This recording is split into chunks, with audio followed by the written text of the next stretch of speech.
Румен Лапантов разтегля надясно към Калянски. Там топката излиза извън очертанията на терена.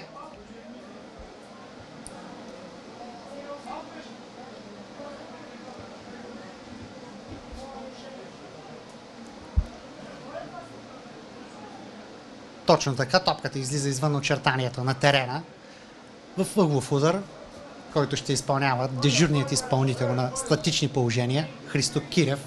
Но преди това смяна в състава на Пилин. Играта напуска с номер 8 Живко Грозданов.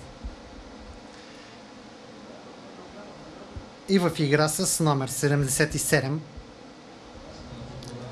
Йордан Шкевов.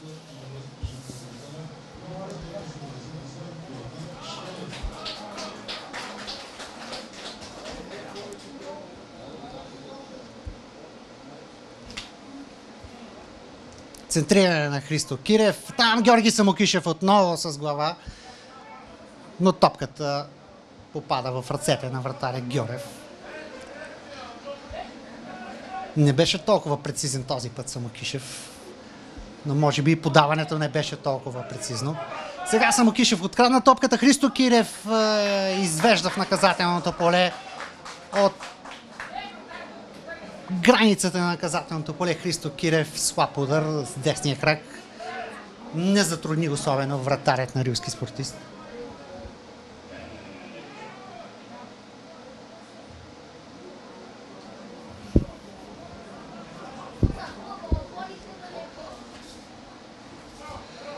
Тук-що влезлият Йордан Шкевов отляво с топката.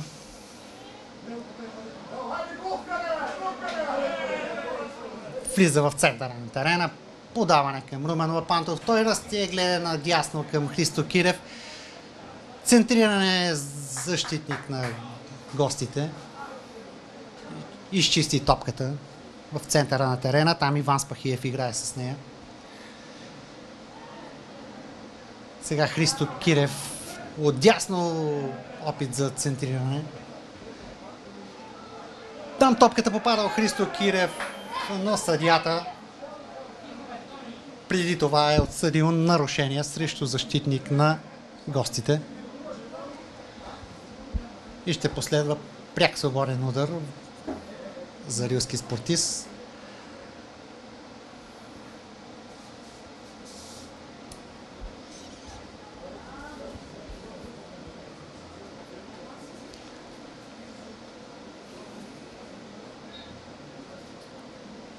Дава знак вратарят на гостите да се изтеглят футболистите на Рилски спортист напред, но там единоборството е спечелено от Иван Спахиев и топката е във владение на Пилин. Румен Лапантов връща отново към Мурат Ибраим. Мехремски в центъра загуби топката. И е извършено нарушение срещу състезател на гостите.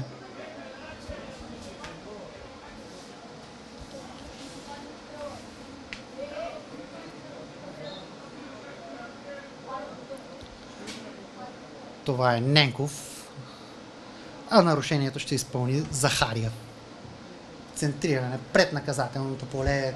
Там Васко Киров с опит да продължи топката с глава, но защитниците на Пилин избиват напред.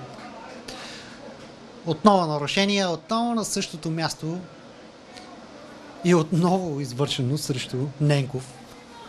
И отново Захариев изпълнява. Топката попада от дясно центриране на Виктор Колев, десният бек на Рилски спортист.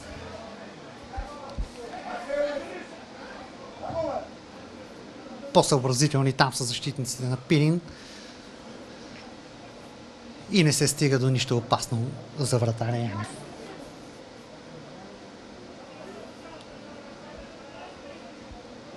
Странично хвърляне за състава на Гоце Делчев, Зефир Катунчев към Благой Пасков.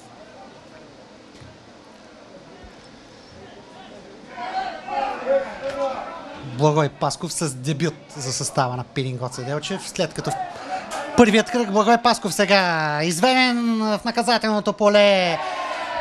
Там страхотно подаване към Алиш Калионски с номер 4, сам срещу вратаря. Калионски бие в тялото на Гьорев и така в 75-та минута Пирин изпускат страхотна възможност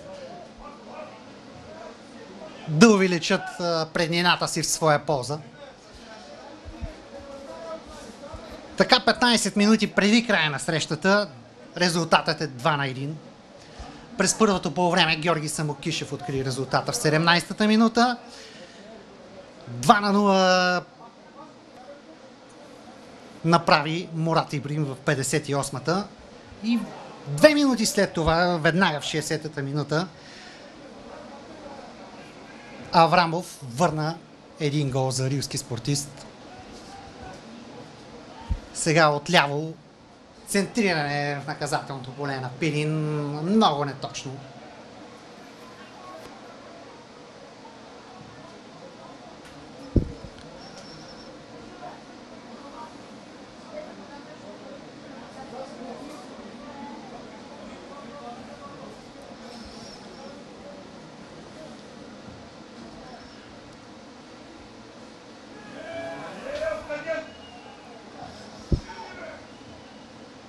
Докато през първата част Пирин Гоце Делчев стоя много добре на терена и мачкаше рилски спортист, сега не е точно такова положението.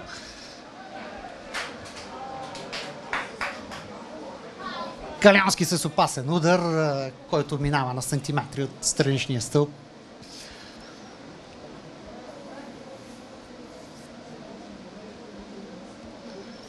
Опита се Калионски да изненада вратаря Гьорев, но не можа да оцели вратата.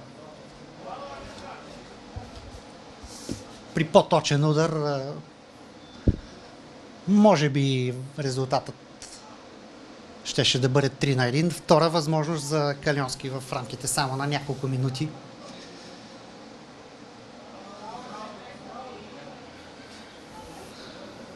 Смяна се готви в състава на рилски спортист. Иван Спахиев с топката към Мехремски. Румен Лапантов сега напредва в централната част на терена.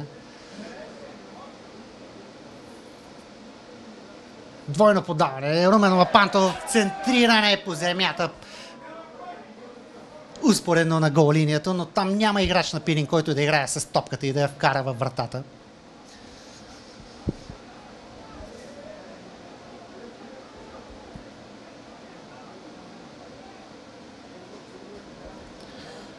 С номер 5 край страничната линия е Тодор Тодоров от състава на гостите, който чака главният съдия да даде сигнал за смяна. Там сблъсък в центъра на терена между футболист на Пирин и рилски спортист. Мехремски изкарва топката извън терена, за да бъде оказана медицинска помощ на двамата играчи. Време, в което може да бъде извършена и смяната в съставът на рилски спортист с номер 5 в игра. Ще влиза Тодор Тодоров, а играта напуска с номер 17 Красимир Вардаров. Всичко това става в 78-та минута на срещата. 12 минути до редовните 90.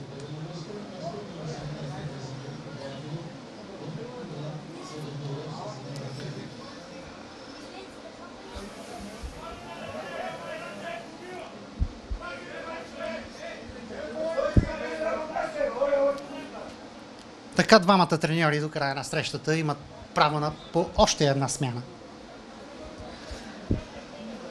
Йордан Боздански в опит да затвърди преднината си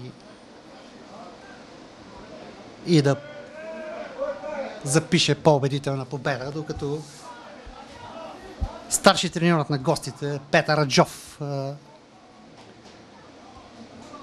който е записан, разбира се, в стартовият лист, ще има възможност да направи още една смяна и да търси промяна на резултата до 2-2. Христо Кирев сега с далечен удар. 25-6 метра, не точно страни от вратата.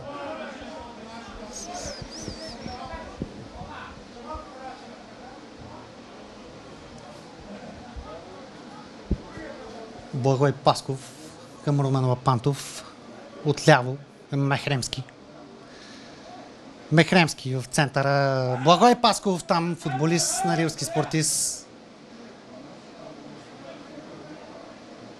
Игра с топката, но дали игра с ръка или не, това може да каже единствено главният съдия, който не отсъжда нарушение. Странично хвърляне за Пирин. Не точно Мехремски. И там с номер 26 Мехремски извършва нарушение, заради което ще получи заслужен жълт картон.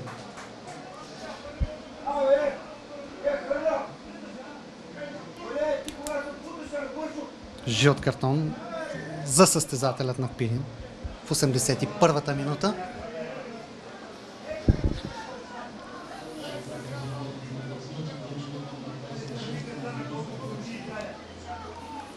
Нарушение по дясно на атаката ще изпълнява Захариев. Захариев изпълни нарушението, но не бе последвал сигнал от главния съдия, за което получава и жълт картон. В тази 81-а минута записваме 2 жълти картона.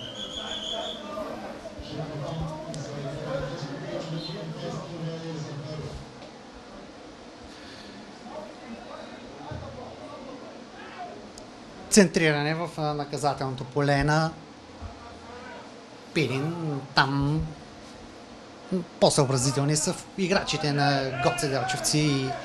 Избиват топката напред.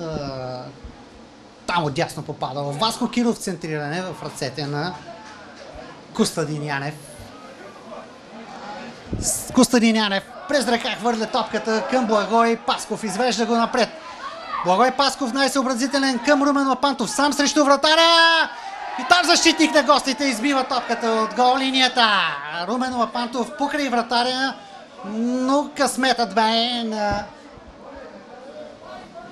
страната на Рилски спортист. Там защитник изби топката от гол линията и не позволи на Пирин Гоце Делчев да вкарат трети гол. Румен Лапантов отново с топката надясно към Шкевов. Удар на Шкевов и резултатът е 3-1. Удар на Шкевов с десният крак в 82-та минута покачва резултатът на 3-1. Йордан Шкевов, смяна извършена преди малко от Йордан Боздански.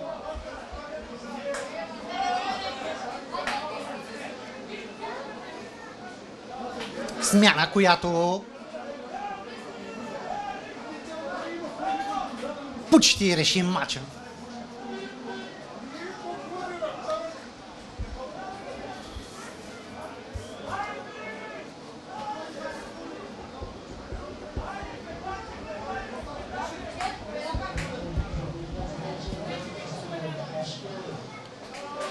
Йордан Шкевов дава по-убедителна преднина на Пирин 3-1 и в същото време се извършва или ще се извърши трета смяна в състава на Гоце Делчевци. Борис Боянчев, още една юноша на Неврокопчани, ще влезе в игра.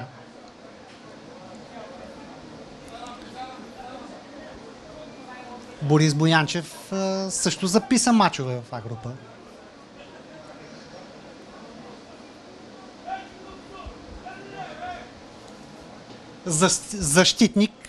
Защитник е смяната. Георги Самокишев, централният защитник, напуска терена, който може би изпитва някаква болка. На негово място също централен защитник влиза в игра. с номер 21 Борис Боянчев.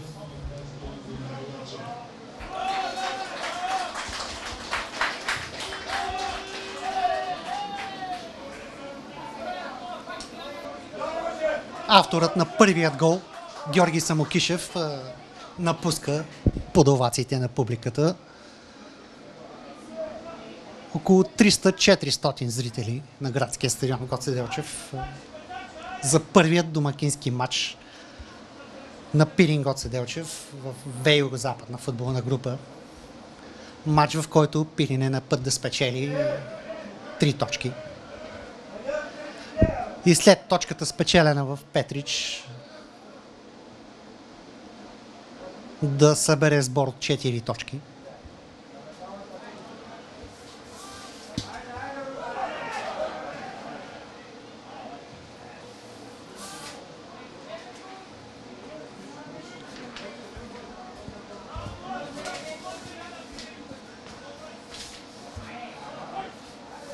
Нова атака за Пирин. Там опит за центриране в наказателното поле. Росен Пътников с тяло застава пред топката. Страничният съдия близо до ситуацията посочва удар от вратата.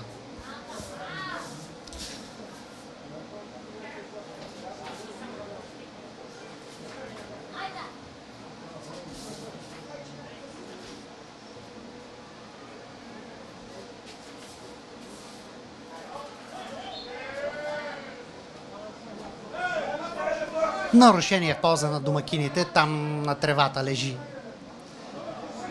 футболист Зелено и очаква лекарска помощ.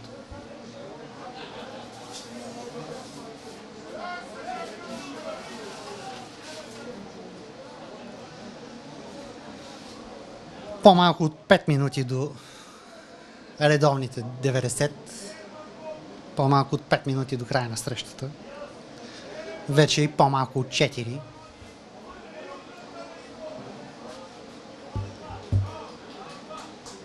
Три на 1 е резултатът в полза на Пирин.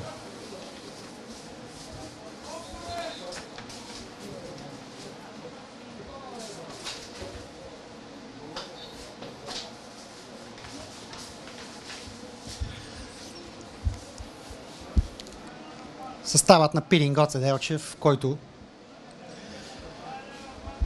последно игра в В група през сезон 2004-2005 година.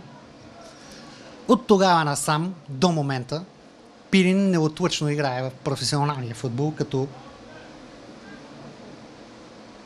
има 7 сезона в Б група и може би най-успешните години за гоцеделчевския футбол, 2 сезона в А група, сезон 2012-2014 и сезон 2013-2014. Като съставът на Пирин записва рекордното за клуба 11-то място в майсторската група.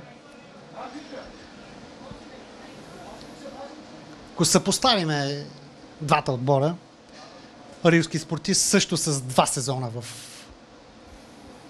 А група, като 2006-2007 заема 14-то място.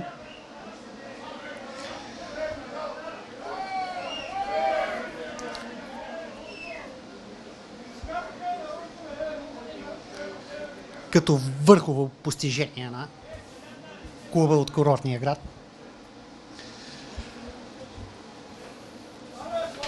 Като цяло за статистиката двата отбора имат по 2 сезона в А група, а Пирин Гоце Делчев има и 14 сезона за Б група. Като далеч по-успешно е участието на Рилски спортист във втория футболен ешелон с 25 сезона там.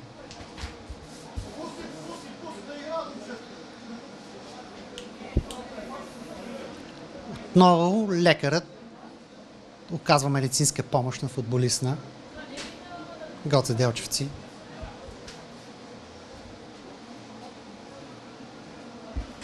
Всичко това става минута преди краят на 90-те.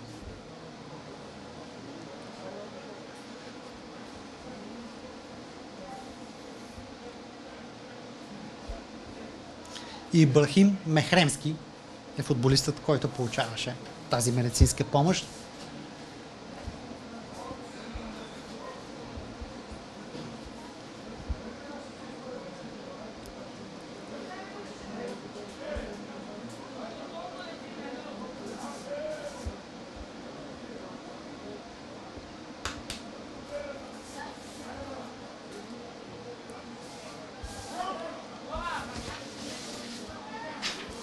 А вече виждате, че четвъртият страничен съдия вдига табелата с добавеното време и то е 4 минути. 4 минути, в които футболистите на Пирин Гоце Делчев ще се опитат да затвърдят преднината си. Или по-скоро да запазят преднината си до края на срещата. Точно по този начин ще разиграват топката.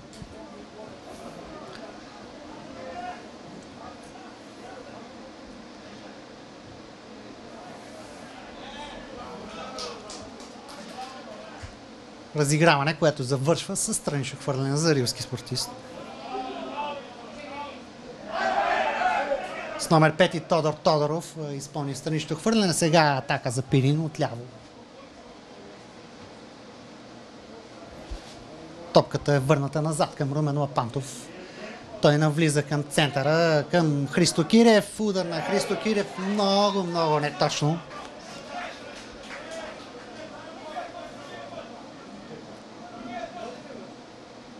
Над и встрани от вратата. Много неточен удар.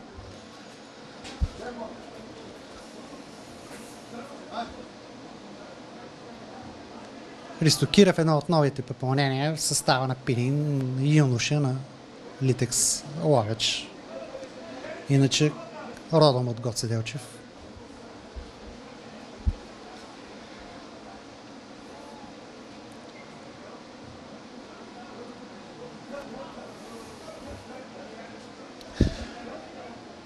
Отдясно Иван Спахиев.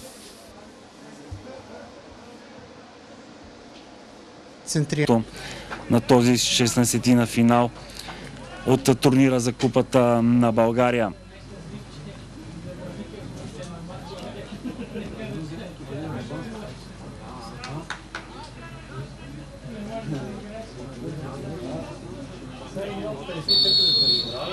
И така, начало на двубоя футболен клуб Кюстендил срещу Пирин Гоце Делчев.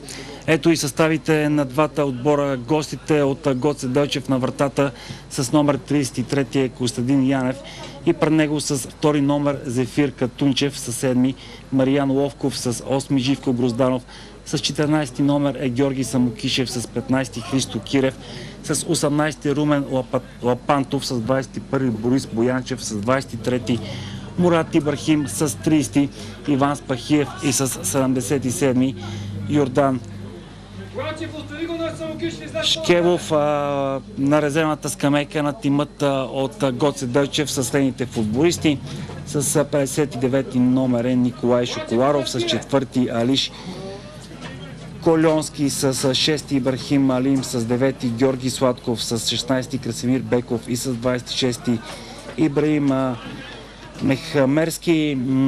В днешната двубой тимът от Гоце Делчев ще бъде ръководен от помощниците на тима Стойчо Драмов и Николай Стойков. Старши треньорът на Пирин Гоце Делчев Йордан Боздански е болен и няма да може да присъства днес на стадиона Странджата, за да ръководи своите възпитаници от резервната скамейка. Ето и съставът на футболен клуб Кюстендил. 11-те, с които стартира двубоят старши треньорът на отбора Юлиана Максимов. На вратата с 32 номер Александър Биков, с 25-ти Ивайло Странджов, с 17-ти Георги Димитров, с 13-ти Иво Максимов, с 8-ми Даниел Йорданов, с 11-ти Александър Ангелов, с 5-ти Милен Христов, с 6-ти Емил Стоянов, 18-ти номер е Асей Гайдарджиев, с 26-ти Светозар Момчилов и с 3-ти Ивайло Иванов. Резервните футболисти в тима на футболен клуб Кюстендил са Тома Христов, Андрей Иванов, Юлиан Максимов, Росен Каракашки и Огнян Огнянов.